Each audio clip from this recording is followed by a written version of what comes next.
This conference will now be recorded. Well, thank you all for joining me for one more session of our virtual business networking.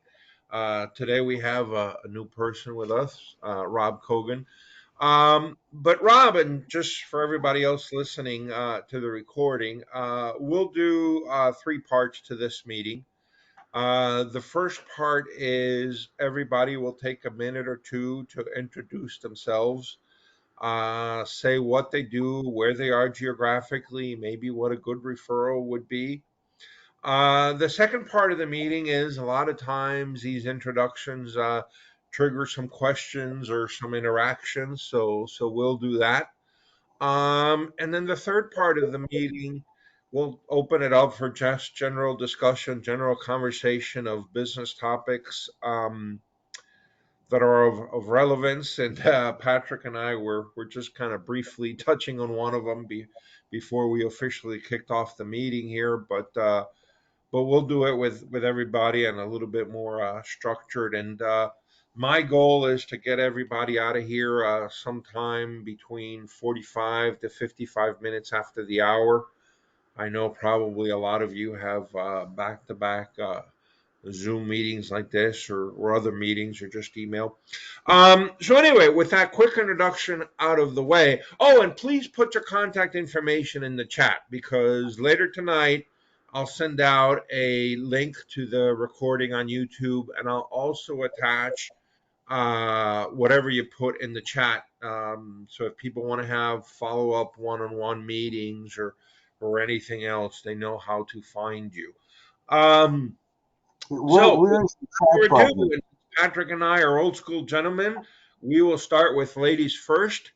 And Rhoda, if you want to take a minute or two to introduce yourself to Rob and the rest of us, and then we'll keep going.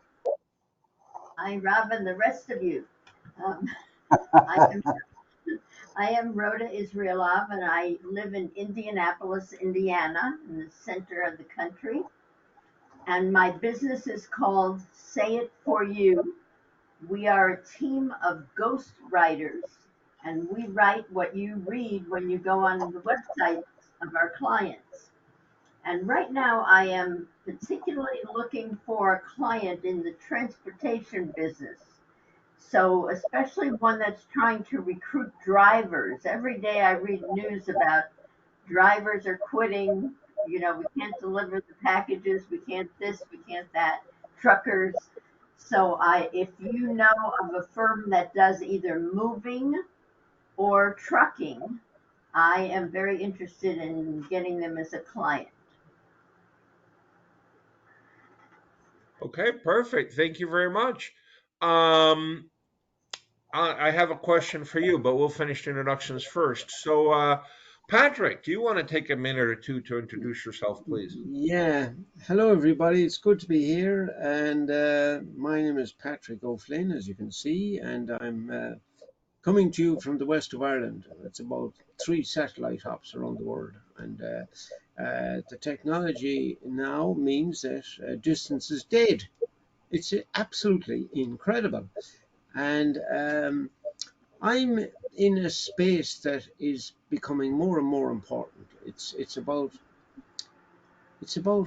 our physical and mental well-being, because every problem in the body is related to how our cells communicate, and it all starts by amplifying and clarifying critical cell signaling, and the difference it is making in most people's lives is absolutely astonishing. Every second of every day, our cells are passing tremendous amounts of information throughout the body, and any breakdown in that signaling and communication, we cannot be fully healthy. For instance, we get a signal when we're hungry or thirsty or cold or tired, or I've got to get on the call tonight, or uh, we go to the bathroom in the middle of the day or the middle of the night, and these are all critical cell signaling. And for many people, this is now the missing link for better health and vitality. Independently validated, 100% non-toxic, enabling us to have a real advantage. Now, this product it's a higher level of health. It goes beyond nutrition, beyond ingredients, and impacts the body at a depth that no other supplement has ever come close to achieving. My aim is to connect with people who are interested in generating an additional income stream, those who are health conscious, or those who have a health challenge. And for those who, I'm really focusing now on business people who want to generate an additional income stream. And my aim is to generate $1,000 extra a month for people. That's my aim. How can I help you generate $1,000 extra a month? Because inflation is becoming enormous. It's increasing, and there's a change coming from all the indicators. So look, what would $1,000 extra a month do for people? I think it would do an awful lot. But look, thank you. Perfect. Thank you. And I'll go last. So Rob, would you like to take a minute or two, please, and introduce yourself and let us know what you do and who a good referral for you would be? Oh, okay.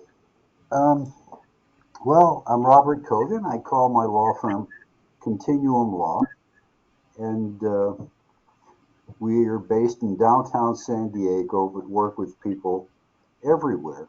The business work is primarily, of course, in California, but we do U.S. trademarks for any place in the country and or in the world for that matter, and similarly with patent, trademark, copyright.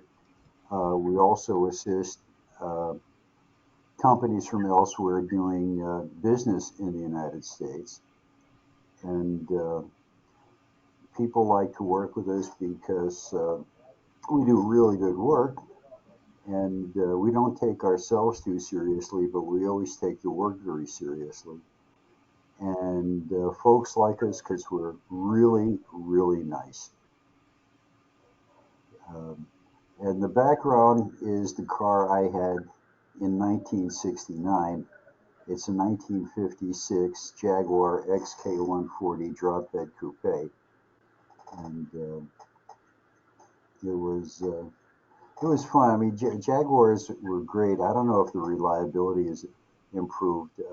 Someone was saying, I always ask guys about their Jaguars because I said, for the percentage of the time it works, it's really worth it. And then she told me somebody else said, wish I had a dozen of them, so always have one that was running. But it was a great bachelor card. Uh, Patrick, how do you help people make $1,000 a month? Do Well, the they? business model I have, what I'll do, Rob, is I'll send you a link that explains it. Okay. Put Yeah. your How do I information, put? Rob, Yeah. put your information in the chat, please.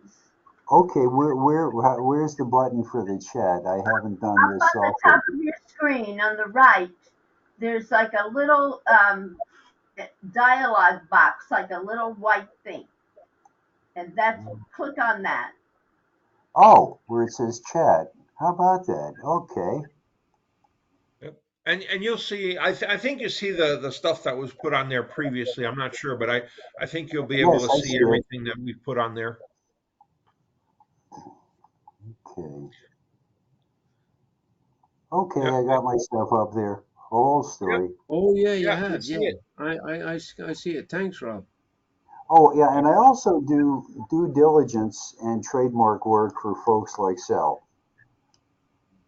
Perfect. Now let me ask you this, Rob, because I know Rhoda was looking for something like this a long time ago. I Do still you am, do? Rob. I am writing for an estate planning attorney. I've written for a divorce law firm. I've written for personal injury attorney, but I have never written for a contract lawyer. So I am very interested in that. Oh, okay. Um, You need to talk to Rhoda, Rob. I mean, this is very serious. okay. I don't see your information up here, Rhoda. I put my information in the chat, so just um, I have my phone number on there and everything, so just contact me. Okay. Well, I don't. I'm sorry. I don't see it. I see me Scroll, and scroll Val. maybe. I can see Mine it. I can see it, Rob. Scroll down there. right above Sally's. Oh, oh, okay. Sure. Hide it right in front of me. All right. Yeah, well, I just copied and pasted again so you can see it right at the very Okay. bottom now. So, Rhoda, let me ask you this. A while back, I don't know if this is useful to you. A while back, I was involved with selling a trucking company, and I actually went, I think it was the Department of Transportation, and you could actually download all the trucking companies for the United States. And I remember trying to putting that in like an Excel spreadsheet. And it may not have emails, but it may have phone numbers. Are you interested in that information? Meaning, would you like call these people, ask them to no? No, because I do zero cold calling. So Okay. remember, I'm the one that graduated after a 27-year long career in financial services with no cold calls. So I'm not doing that for this business either. Okay. All right. That's fine. That's the reason I'm asking because I was going to send you those spreadsheets, but yeah, you're right. You would have had to just start calling people and see if they were interested. Okay, very cool. Well, guys, now that we've all introduced ourselves, let me ask you this because, frankly, I'm becoming a little worried. I keep hearing and hearing and hearing that we're going to have a recession, that we're not going to have a soft landing. Some people are even saying at the end of this year, which to me is insane because we're already in October. So, how much is left of this year, right? And FedEx didn't have good financial results. Some people are saying next year. So anyway, long story short, what are you guys seeing? We have a nice representation. We got Patrick in Ireland, Rob's over there in the West Coast, Rhoda's here close to me in the middle of the US. Are you guys expecting a recession either the end of this year or next year? Um, I do think that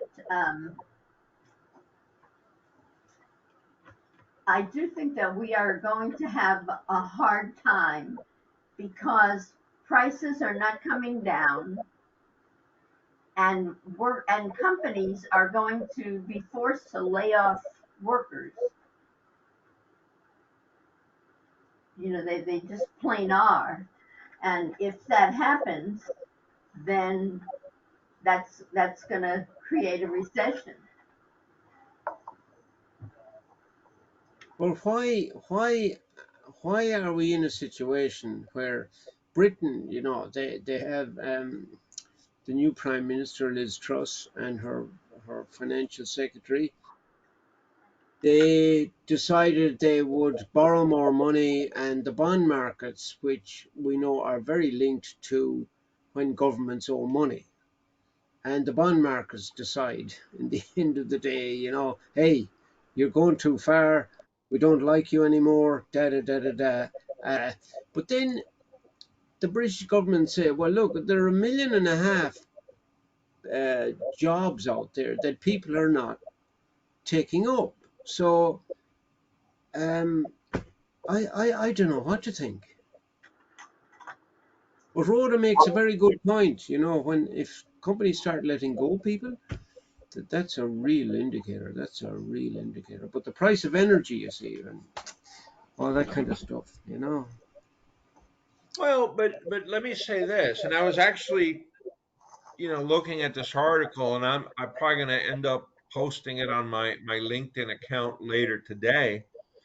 And it's basically it's a local article here for Pittsburgh. It's a gentleman that runs a restaurant, and he was saying that he's been trying to find people to help him, and that he received 77 resumes or applications on the internet, whatever, but that not a single person showed up to like interview in person and start working. He was also saying that he was trying to find a manager, I think it was, $55,000 and that not a single person applied for that job. So I guess my question is, you have that on one side, you have companies laying off people on the other. Is this just going to be a big rebalancing? I think you're very interesting there, Sal, because for every action there is a reaction, and business are there to solve problems, and but I think they have to have the tools and the basis to work on. Huh?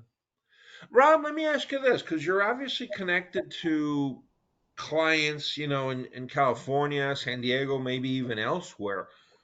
Are you seeing more activity, less activity? Are you seeing people that are, let's say, not investing because they're scared of what's going to happen the end of this year and next year? And has anybody told you even about plans to lay off people or scale back or something? Well, as far as here goes, I haven't seen a reduction in activity, and the well, I don't have a good handle on the local VC market, but the angel investors do not seem to have slowed down here. And well, looking everywhere in my LinkedIn groups, particularly government contractor network, I've never seen so many help wanted notices. Uh, and found this on in other specialties too. So as far as will there be a recession, I don't know. Everything's just so crazy right now. Uh, the Republicans are saying that Biden causes tooth decay, and the Democrats are wondering, what's with the Republicans, who's still in lockstep with Trump, and uh, it's hard to believe anybody. I do have confidence in our chairman of the Federal Reserve. He's done right before in prior capacities, and he seems to have a realistic outlook. It's kind of interesting because after so many years at the helm of the Federal Reserve, Alan Greenspan finally came to the conclusion that he'd made some significant mistakes. So I don't think we're in that situation right now. So yeah, I mean things are getting tighter, and gas is $6.50 a gallon in California, uh, partially because it's the California blend, and some people say, "Gee, why does California have to have that?" But if you ever walked in downtown LA 50 years ago, I was in total shock. The air was white, and the locals would say, "We don't trust air we can't see." And now, now the air in LA is clear. So, all these oh fooey. So, and who knows what it's going to be? I mean, I think Liz Truss is an instant disaster, and I don't know how. I mean, right now Labor is really way ahead in the polls, but I mean the next election, I guess, absent the vote of no confidence, is in 2 years. So that one's up in the air also. But at least Liz Truss said, well, she did one crazy thing, and then she said, well, maybe we don't have to do this. So at least she's willing to consider change. Uh, I don't know what the European view is of Trump right now, and I'll take a big leap here and take a risk. Uh, Trump is a disaster. Uh, And the Trump Republicans are making fun of Biden and his weakness. And meanwhile, Trump is the best friend Vladimir Putin ever had. And so, I mean, what does he look like in the west of Ireland? Well, there's a division opinion. A lot of people I know would say, "Oh, he's a disaster," and I'd say, "Well, what does that mean? What does that mean?" And well, I said, "Look, one good thing about him, he didn't start any wars." And is it? I'm trying to reimagine, just trying to say, I'm just trying to kind of be, balanced, not being waiting to be told what to do. So I'd say, well, look, if Trump was still president, would he have a line into Putin? Would they be chatting and say, look, come on, Vladimir, will you stop this messing, or something like that? But it's very polarized, you see, very, very polarized. And Putin didn't start any wars, or sorry, Trump didn't start any wars, but there, I like some things about him, but I wouldn't like his personality. Yeah. Well, so hold on, guys. Let me jump in there for a second and say this, and don't quote me on any of these numbers. You can look them up yourself in a credible source on the internet. But I think part of the reason why people dislike Trump is because he always focuses strictly on the United States, not the whole world, and he looks at it from a business and a financial perspective more than from a political perspective. And so, for example, I'll give you these numbers that I was reading the other day. The United States has contributed or pledged 24 billion to Ukraine to help them push back the Russians. Okay, 24 billion, that's great. You look at Germany, and the United States is 300 plus million people, and I think Germany is 40 million. Again, look up all these numbers. Yeah, But let's yeah, just go with the fact that, roughly speaking, Germany is 10% the size of the US, right? I don't think anybody's expecting them to contribute equally dollar for dollar. yeah, But yeah. they've contributed or pledged 1.2, which is 5%. So if you simply prorate it, they're doing about half of what they should be doing, and that's the Germans. If you look at some other countries like Italy, I mean, Italy, I think, had contributed and pledged like $200 million. I mean, that doesn't even come out in the rounding, right? Um, and I don't know. I think Trump is the one that would have said, okay, guys, listen, you know what? This issue of Russia coming across the border in Ukraine is a bigger problem for Germany, for France, for Italy than it is for the United States. So either you guys belly up to the bar and contribute dollars to solve this problem, or we're not going to do it for you. And again, you can argue, is that short sighted or not, or whatever. But I think that's why some people hate him. But Sal, he also brought brought to bear on NATO. America was supporting NATO by over 90% or something. And I mean, what were the Europeans doing that they weren't paying their fair share, just like you're saying? I mean, America has done so much good around the world, and but why are they being seen as the bad guys? I'm not saying everything they're doing is good, but it is there's an image, there's a lack of good information there, Yeah. Oh, Oh I'm no, you're afraid absolutely right, Well, it's Patrick. My interesting. understanding is everybody's supposed to, and NATO is supposed to contribute 2% of GDP, and Yeah, yeah, basically nobody does it. yeah, Um, and again, not to put too much of a fine point on or belabor, but Germany, I think, again, is trying to say, hey, yeah, we really do need to move to this 2%.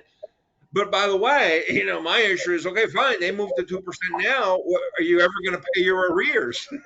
yes, yeah. Good question. Good question. Yeah, boy, I know I have a lot of responses to we're gonna that, which scare off. We're gonna scare off Rob because he's gonna think this is just a political group.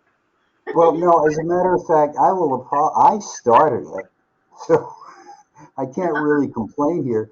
You know, it's interesting for me to listen to different views, which, uh,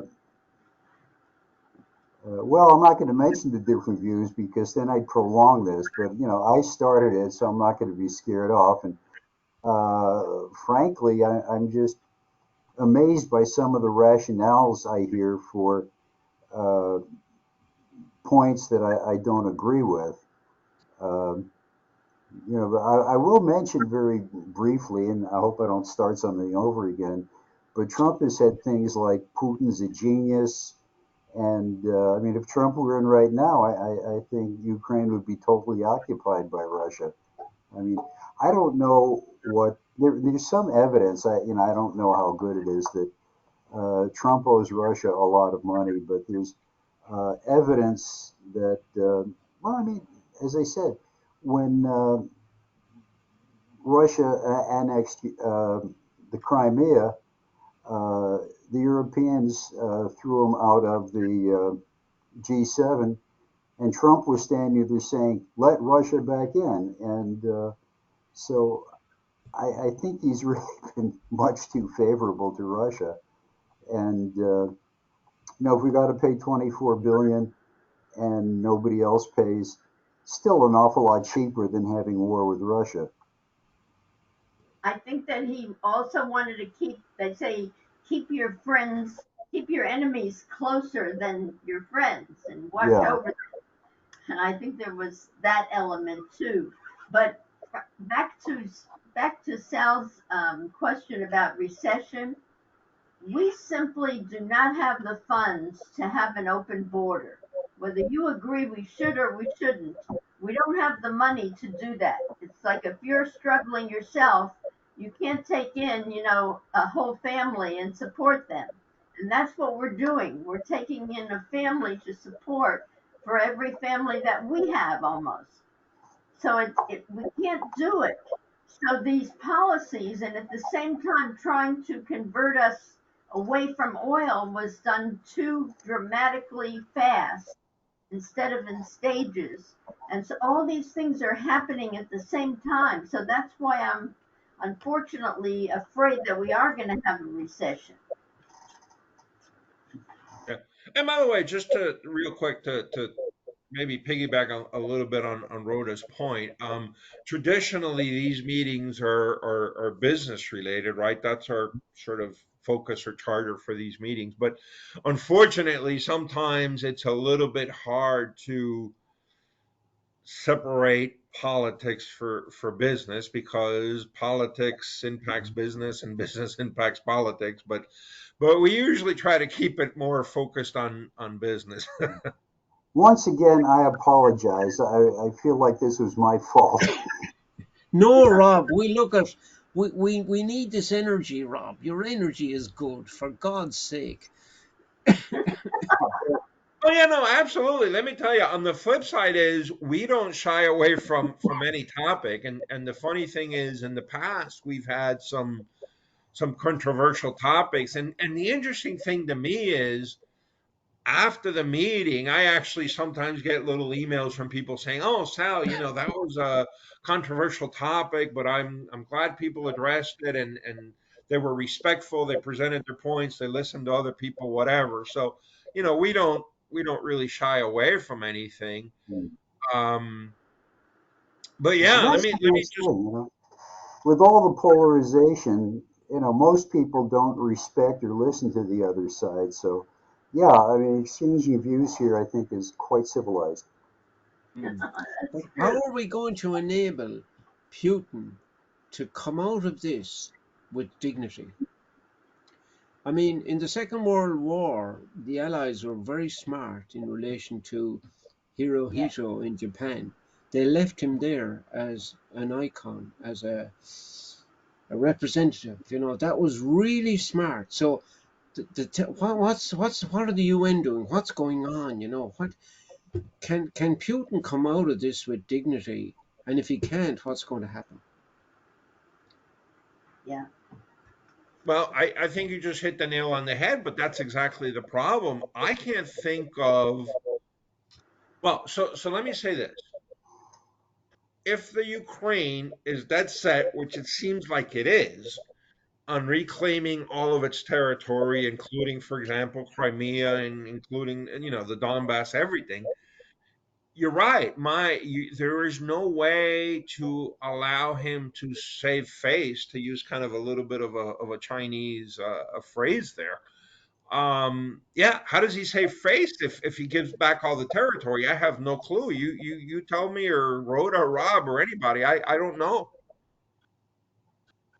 Well, the UN agreement way back was that you would not invade another person's territory. You just wouldn't. It was an international agreement agreed by all the members, and now that's bad enough, invading, but when you're killing innocent people and ruining their homes and causing a whole load of problems, it's just insane. Well, I will tell you, and here's what's really scary, and I don't think we'll get there, but this is a very scary scenario. I was reading an article the other day saying, well, Russia may break up into different regions, different, whatever you want to call it, different countries. And I'm sitting here like, okay, that's fine. Then the problem is, who goes around collecting all the nuclear missiles? Because now you have Russia with all these nuclear missiles, which I think they actually have more than the US.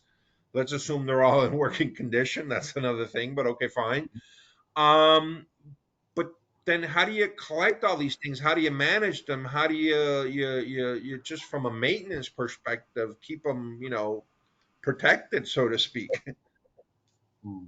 We have Well, North Korea in the mix now.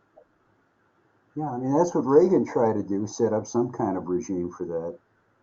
Um, Boy, I was hoping there was some way to segue into, do you think the Cubs will ever be in the World Series again?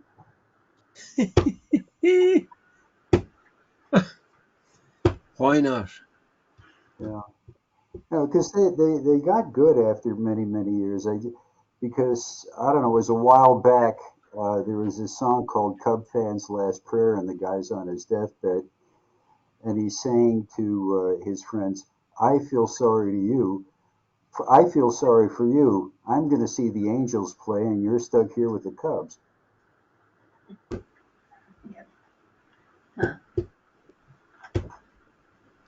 Well, let me tell you, did anybody see the Steelers the other day? I missed that one. Boswell kicked a 59-yard field goal, and they still lost. I mean, maybe that's the sad part, is Boswell kicked a 59-yard field goal, and they still lost. Wow. Patrick, do you pay any attention to American football or baseball? No, I don't, and yet, I worked in England on an American Air Force base for a while, and I was fascinated with the way they could throw that ball. And that just fascinated me. And the hospitality, of course, was off the just fantastic, because this guy comes along on the 4th of July, and he has on a bicycle, and he has a deep freeze, one of these big deep freezes on wheels, and he's cycling along. And he says, "How are you?" He said, would you like a drink?" And I says, "Yeah, what do you got?" So I opened this big lid, and there's all these different drinks in there, which are fascinating. But I said, you see, I came in Ireland. You had 12 cubes of ice on a tray in the top of the fridge, right? So I says to him, "Where did you get all the ice?" I could. I says, "How many trays of ice are here?" He says, "Buddy, look, I just pressed the button, and I just thought that was a fantastic thing to say. I just pressed the button," he said. And I said, "What?" And the whole different cultural thing about we're working in this space, and there's a guy's desk there, and he has a bucket of tobacco, and he had a small shovel to load the pipe. Before he smoked. So scale. You'd have to admire the Americans when they go about something. They just go at it. I think it's fantastic. You know. That's a There great story.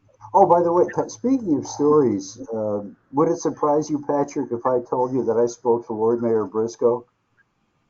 Wow. No, not Robert Briscoe, Ben Briscoe, his son. Right, his son, right. Ben Briscoe, right, That's right. how I Very spoke to good. Lord Mayor Briscoe. I mean, Ben Briscoe. Right, right. Wow. Wow.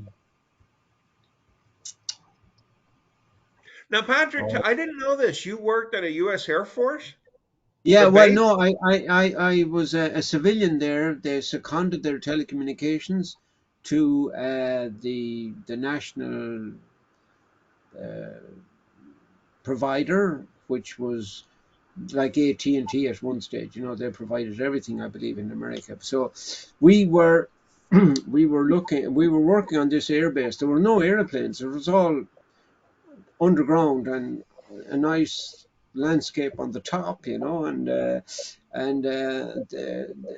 one side of this city in High Wycombe, you had the Americans, and on the other side you had the British, the RAF, and they had an underground place as well, and these were post-war, you know. So, but the American one, they were controlling all the transport command in Europe, you know. So, I mean, incredible, absolutely incredible. brief change of subject. Rhonda, feel free to call me anytime. Feel free to call. Thank you, Rob. Great to meet you. Yeah. Yeah, he's Well, saying Rhoda likewise. to give him a call when you get a chance. Okay.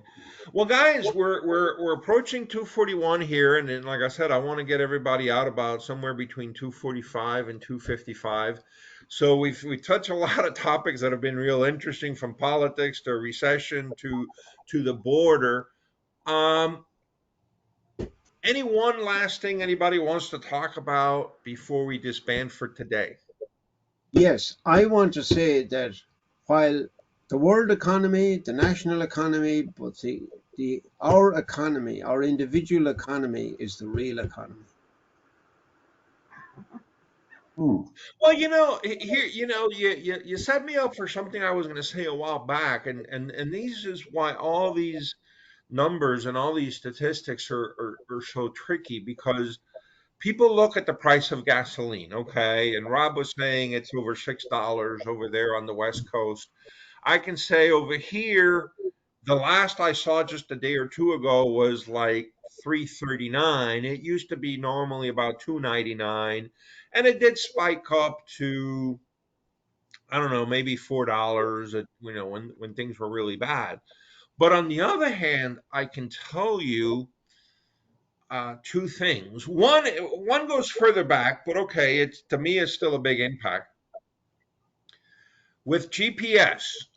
Okay, I can't tell you how much gasoline I used to burn just getting lost, going to the wrong place, going past my exit for 10 miles, having to turn Yeah, around. yeah. So I have to imagine that GPS, whenever it came out, really reduced my gasoline consumption. Now you have things like Waze, which actually routes you around traffic. So that's another little improvement on you burning less gas. And now we have, which was, I mean, it had existed for a long time, but it was really spurred on by the pandemic. A lot of business is happening, over video chat. I mean, I was talking to a gentleman earlier today, and we were talking about a meeting we were going to set up, and with a CPA firm. The CPA firm's about 2 hours from here, but we're going to do it on video chat. So if this meeting had been 2 years ago, I would have probably driven out 2 hours to the CPA firm. He would have gone, and so I just saved 4 hours of burning gas. So I guess what I'm saying is, yes, it's a 339, which is more than 299, but probably in actual dollars, I'm spending a lot less than I would otherwise because of GPS, traffic, guiding you around traffic, not getting lost, and now video chat. And you're probably drinking less coffee and eating less donuts and all these kind of things you do when one is on the road, you know, out of boredom or something. Yeah. Yeah. So, you're right. I mean, and that was just an example that extends into a lot of stuff, right? They say that technology is sort of the biggest sort of anti-inflationary thing there is. And hopefully there's no limit to the technology and the innovation that's going to keep happening as we move forward. And it'll people talk about, for I'll just give you one example, is in, how do you even, a cell phone, right? A lot of people now are paying like $1,000 for a cell phone. Well, okay, I mean, that's a lot of money, trust me. I think about it. But let's face it, these cell phones now have more computing power than when I was studying engineering. I wish back then I could have bought a computer like this for $1,000, right? So how do you even get? Yeah, I just had to use my log message trick. Ben Sal's the only one who knows what that is. But I still have it in my desk, by the way. It's a slide rule. A slide rule is just a wooden thing uh, which you can use for calculations. Careful, I think Patrick's about to pull one out. Holy smokes! Is that a decilon? Oh God, I can't remember. Oh, hold on. I'd like to see. What does it say? I can't read it. I can't read it. But Either that or a look, cricket. What do you think? when I was at college, you weren't allowed to bring in a calculator into the exam, right? Because it was kind of, you should be able to work it out and struggle Yeah. and but then you could bring it in if you could carry it. So I had a Texas Instrument one, and I have it here somewhere. I kept it, and a Texas Instrument, and gee, it was just fantastic, absolutely fantastic, But that hasn't seen the light of day, Rob, for many a long time. Oh, Jenny Yep. Max, nice. Now, do you guys remember? And we'll end on this note. Do you guys? And I actually had to use this when I took my private pilot exam to learn to fly. The FAA still kind of insisted on this. Do you guys remember circular slide rules? Yeah. Yeah, yeah, yeah, yeah, yeah. No, I wouldn't. I don't know how to use them. Okay. Yeah, well, the FAA, I had to learn to use it for the FAA exam. There's even a special particular model that they would give you and say, okay, this is the circular slide rule you use to do your exam. So you could probably fly an F-16 now, could you, Sal? And take off at Mach Well, 2 I or trust me, I wouldn't even know how to get that started. But I did fly little Cessnas 172s. I did fly a Piper Cherokee 140. That's about as sophisticated as I got. Yeah. yeah. All right, well, guys, listen, it's 2:48. Thank you all for joining me. We'll do it in exactly another 2 weeks. Mhm. And Thank you, Sal. for the conversation, thank you for the discussion. Let's keep our fingers crossed that everything ends out okay in the Ukraine, especially as Patrick alluded.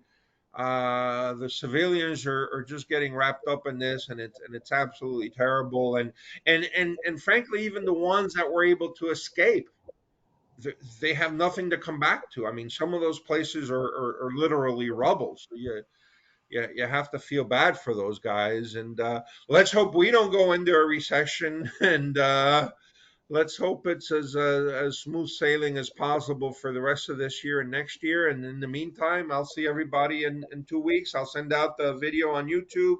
I'll send out the information from the chat so that Rob and Rhoda, you guys can get together, and Patrick. And again, thank Thanks. you all for joining us, and I'll see you guys in 2 weeks. Thanks. Be Thanks, well. Sal. Thanks. Lovely to meet you, Rhoda. Thank you. Rubens. Thank you.